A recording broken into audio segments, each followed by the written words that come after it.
أعوذ بالله من الشيطان الرجيم. بسم الله الرحمن الرحيم. سبحانك لا علم لنا إلا ما علمتنا إنك أنت العليم الحكيم، ولا فهم لنا إلا ما فهمتنا إنك أنت الجواد الكريم. والسلام عليكم ورحمة الله تعالى وبركاته. Alhamdulillah. Et je pense qu'on va parler si ce genre de pratique qui est la sorcellerie. Et il faut que ce genre de choses aussi, on soit aussi expliquer ça aux gens. Voilà, je pense que tout le monde a vu la vidéo. Et ça peut être photo qu'ils ont mis dedans. Ça peut être aussi, on peut écrire ton nom. C'est un bout de papier aussi. Et avec l'intention aussi pour te faire de mal. Parce que la sorcellerie, on a toujours dit qu'il n'y a pas de bien dedans. La sorcellerie est là uniquement pour le mal. Voilà, mais ce genre de sorcellerie, comment on fait? Et dès qu'on met ta photo dedans, ton nom, ils vont attacher. Après, maintenant, ils vont prendre le couteau pour percer avec l'intention. Que ce soit, tu veux que la personne tombe malade, tu veux le tuer, c'est avec l'intention qu'ils vont faire. Maintenant, quand ils vont finir tout ça, et tout ce qu'ils doivent faire, percer au couteau avec ton nom, avec tout ce qu'ils doivent faire, dès qu'ils finissent, c'est pour aller déposer ça dans un endroit. Voilà. Maintenant, dans un endroit aussi, et uniquement aussi, il y a des djinns aussi qui vont se lever directement et pour se mettre au travail. Voilà. Sont eux aussi.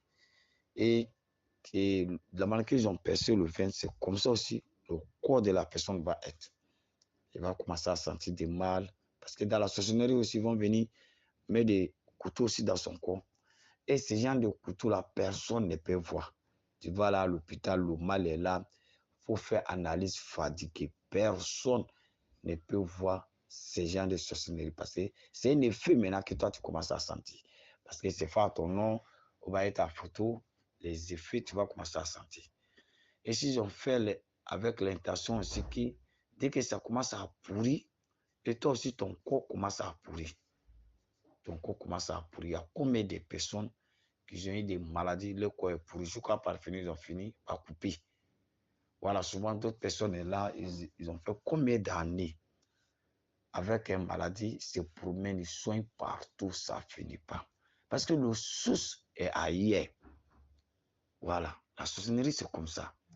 Dès qu'on le fait, et les esprits se mettent au travail, si c'est pour venir installer la sorcellerie dans ton corps, ou bien ce sont tes mains qui vont venir s'asseoir là-bas et commencer à te faire souffrir et commencer à t'éteindre à petit feu. Voilà comment ce genre de travail marche. C'est pour cela, en islam, tout ce qui fait ce genre de pratique, automatiquement, tu es mécréant. Tu mets sur ce chemin, tu vas directement en enfer. Voilà. Puis ça ne se limite pas là. Voilà. Parce que les gens aussi qui utilisent de faire la sorcellerie, il y a un jugement donné entre toi avec eux. Voilà. Tu vas vous juger entre toi avec ce genre de personnes. Voilà. Pourquoi tu lui as fait la sorcellerie? Tu as fait quoi? Rien. Voilà. Parce que tu n'aimes pas son affaire, ou bien il t'énerve au quartier, ou bien c'est quelqu'un qui est aimé au quartier, ou bien c'est quelqu'un qui est gentil au quartier, ou bien c'est quelqu'un qui est intelligent au quartier. Pourquoi c'est lui? Voilà la mentalité africaine. Et on est là chaque fois pour se détruire. On est là chaque fois pour éteindre quelqu'un qui peut aider la société. On est là chaque fois pour se ménager la vie. Ou parce que c'est des pratiques. Il faut qu'on parle là-dessus. Parce que ça, à l'hôpital, les gars ne peuvent rien faire pour toi. Rien. Du tout, ils ne peuvent rien faire pour toi. Si tu veux, il faut faire scanner, il faut faire radio, il faut faire prise de sang, il faut faire toutes les analyses que tu veux. Il n'y aura pas de changement. Il y a des personnes comme ça. D'autres te disent que ça me fait 15 ans ici à l'hôpital. D'autres te disent que ça fait 20 ans ici à l'hôpital. Mais le mal est toujours là. Parce que le source du mal, c'est ailleurs. Maintenant là, qui peut t'aider là? C'est Allah subhanahu wa ta'ala. C'est Allah seul qui peut t'aider. C'est pour cela, un musulman, il faut toujours confier tout ton problème à Allah. Il ne faut pas oublier d'évoquer Allah. Fais des doigts pour toi. qu'Allah te protège, qu'Allah te loigne de ces gens de personnes. Parce que s'ils ont déposé ça, maintenant, tu as un problème, tu seras obligé de te faire soigner. Voilà. Tu seras obligé de te faire soigner avec le Coran et demander à Allah aussi de te guérir. Parce que c'est Allah seul qui guérit. Maintenant, avec le doigt que tu vas faire, et dans le cours que tu as passé, qui est autorisé à un musulman d'aller te faire soigner là-bas. Et au fur et à mesure, il y a des spécialistes là-bas qui peuvent connaître comment c'est venu, tout ça là. Voilà, il y en a. Mais au fur et à mesure qu'ils vont continuer le traitement avec le doigt que toi tu vas faire, c'est là maintenant qui va envoyer un sababou. Le sababou, quelqu'un peut aller tomber sur ce genre de choses, pour voir ça dans un trou, et la personne peut voir ça hier, et il va tirer le couteau par enlever. Voilà. Et couper le code, tu vas voir que la personne commence à se retrouver et enlève ton nom dedans. Ou bien souvent même, elle n'a même pas à amener un autre sababou qui n'est pas tout ça. Pour te débarrasser de ça, Allah est capable de tout. C'est que tout ce que tu peux faire, confie ton problème à Allah. C'est Allah seul qui peut t'enlever dans ce genre de personnes, dans ce genre de problèmes. C'est Allah seul qui peut te sauver dans la main de ce genre de personnes.